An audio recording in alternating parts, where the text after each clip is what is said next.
hampir setiap malam memesan makanan online. Alasan klasiknya, karena malas masak setelah lelah mengurus rumah. Ardi awalnya tak pernah curiga. Ia pikir wajar saja kalau istrinya ingin dimanjakan dengan makanan siap antar. Pesanan itu datang selalu tepat waktu. Driver yang sama sering terlihat mengantar dengan senyum yang membuat Rina berdebar.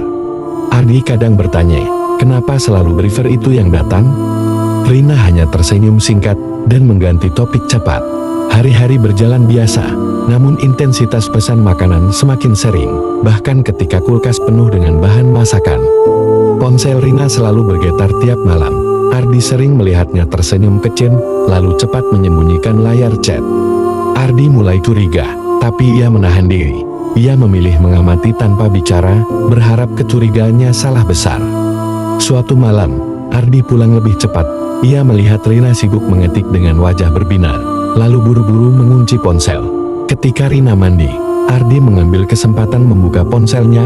Chat dengan nama driver ojek langsung mencuri perhatian. Awalnya chat tampak normal, hanya soal makanan dan alamat, namun semakin digulir, semakin banyak kata-kata yang aneh.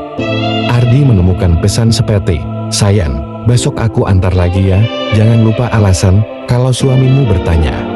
Jantung Ardi berdegup kencang, keringat dingin membasahi telapak tangannya. Ia terus membaca, matanya tak percaya dengan kenyataan.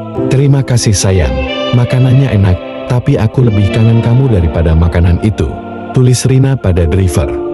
Ardi merasa dunia runtuh. Selama ini ia percaya, ternyata pesan makanan hanya alasan untuk menyembunyikan rasa terlarang. Saat Rina keluar dari kamar mandi, ia mendapati Ardi duduk diam menatap ponselnya dengan tatapan hampa. Kenapa buka handphone aku? Suara Rina bergetar, wajahnya pucat seketika, matanya memohon pengertian yang tak mungkin datang. Ardi berdiri perlahan, suaranya pelan namun menusuk. Jadi, setiap malam kamu pesan makanan, tapi chatmu penuh sayang. Rina tak sanggup menjawab, bibirnya kaku, air mata mulai jatuh. Dia tahu rahasianya terbongkar dan tak ada alasan lagi. Ardi menutup mata, mencoba menahan amarah, kepalanya dipenuhi pertanyaan yang menusuk. Sejak kapan semua ini dimulai? Rina berusaha mendekat, tangannya ingin meraih Ardi, tapi lelaki itu mundur, menolak disentuh, menolak terjebak rayuan. Jawab aku, Rin, kamu anggap aku ini apa? Kenapa sampai harus bilang sayang ke driver ojek itu? Rina menangis terseduh, suaranya bergetar. Aku merasa kesepian, Dim, dia cuma kasih perhatian yang jarang aku dapat. Ardi terdiam, hatinya hancur. Ia tahu kesibukannya bekerja sering membuatnya abai, tapi selingkuh bukanlah jawabannya.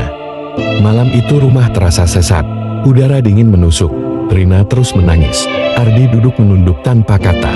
Rina menutup wajahnya, air mata tak berhenti. Ia tahu luka itu tak akan hilang hanya dengan permintaan maaf. Hari-hari berikutnya, terasa asing berumah yang dulu hangat berubah menjadi ruang penuh jarak, sunyi, dan kecurigaan. Ardi lebih banyak diam. Rina berusaha memperbaiki diri, namun bayangan kata sayang selalu menghantui pikiran Ardi. Setiap kali Rina membuka ponsel, Ardi merasa sesak. Kepercayaan yang runtuh, sulit dibangun kembali dalam waktu singkat. Rina mencoba meyakinkan, menghapus semua kontak driver, berhenti pesan makanan, memasak kembali meski rasanya penuh air mata. Ardi menghargai usaha itu, tapi luka di hatinya tetap ada, membekas seperti goresan yang tak bisa hilang. Malam-malam mereka jadi dingin, tidur satu ranjang tapi hati berjauhan, tanpa pelukan, tanpa obrolan hangat. Rina menyesal dalam diam. Ia menyadari satu kata manis pada orang lain bisa menghancurkan segalanya. Ardi juga merenung. Ia sadar kesibukannya bukan alasan membiarkan istrinya merasa sendiri, tapi luka sudah terlanjur dalam. Suatu sore, Rina memberanikan diri berkata, aku salah, Dim, aku janji tak ulangi, tolong beri aku kesempatan. Ardi menatapnya lama, berat untuk menjawab, aku dengar, tapi butuh waktu lama untuk percaya lagi padamu. Rina mengangguk pelan. Ia tahu perjalanan memperbaiki rumah tangga ini tak akan mudah, tapi ia tetap berusaha. Hari-hari mereka kembali normal perlahan, meski ada garis tipis yang memisahkan antara cinta dan luka. Rina terus menulis catatan kecil di dapur. Untuk suamiku, maafkan aku masak lagi demi kamu. Ardi membaca catatan itu setiap pagi, hatinya hangat sedikit, meski luka lama masih tetap terasa. Pernikahan mereka tidak lagi sempurna, tapi keduanya belajar. Kesetiaan bukan sekadar janji, melainkan pilihan setiap hari. Ardi perlahan belajar memberi perhatian lebih. Ia tidak ingin kehilangan istrinya hanya karena lalai pada hal kecil. Malam terakhir cerita ini, mereka duduk berdua di ruang tamu, hening, tapi ada secercah harapan. Ardi menggenggam tangan Rina pelan, "Aku masih sakit, tapi aku mau coba lagi, jangan ulangi kesalahanmu." Rina mengangguk, air mata jatuh, "Aku janji, Din, mulai sekarang, sayangku hanya untukmu, bukan untuk driver ojek. Rin, kalau kau ulangi lagi tak jambak rambutmu sampai habis, biar botak, biar mirip Deddy Corbuzier, jadi open botak, bukan open the baju, ngerti?"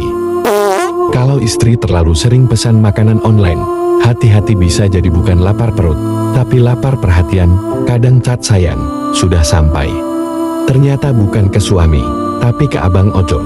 Jadi, jangan biarkan istri lebih sering bilang sayang ke driver daripada ke pasangannya. Oh my god.